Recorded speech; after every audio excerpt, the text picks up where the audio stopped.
situata në vend, kalojmë pak në Durrës, aty ku vijon tjetë problem dalja e lumit Erzen, kam Lorida Manin. Lorida, përshëndes, më trego ku ndodhesh dhe si është situata?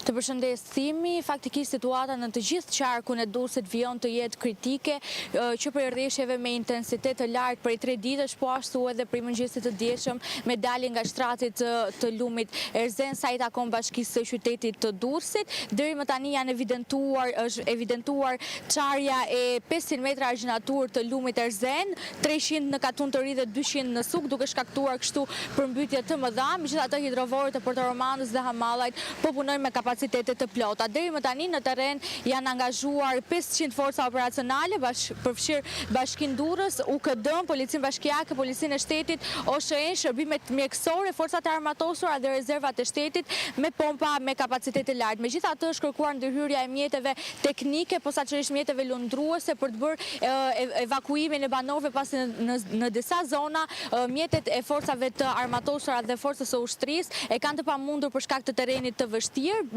Gjendja kritike mbetet në fshatin Jug, ku atje po bëhet pothuajse e pamundur evakuimi i banorëve për shkak të terrenit të vështirë. Megjithatë, deri më tani janë evakuuar qindra banorë, deri më tani bilanci është i 850 banorëve të evakuuar, posaçërisht në Suk janë evakuuar 300 banorë, në Katundin e Ri 60 banorë, të cilat janë pozicionuar në kavaleshencë dhe në shtëpitë e pushimit, po ashtu edhe në strukturat hoteliere, të cilat kanë qenë të gatshëm për të evakuuar banorët. Deri më tani janë verifikuar 2645 banesa të përmbytura, konkretisht nga zonat Katundi i Ri dhe Suk, ku dalja e Erzenit ka përmbytur pothuajse qindra banesa, po ashtu edhe deri më tani kemi një bilans për 6000 hektar tokë bujqësore të përmbytura.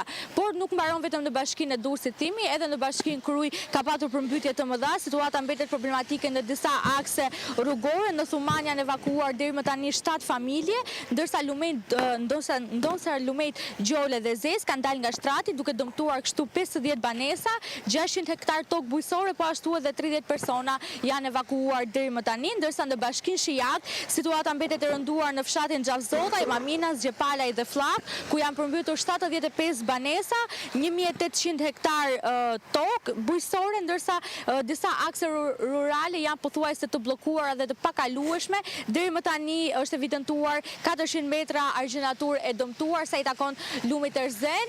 Kjo është situata, pothuajse bilanci i momenteve të fundit Thimi sa i takon të gjithë qarkut të Durrësit. Lorida Manin, shumë faleminderit për gjithë ata që solle.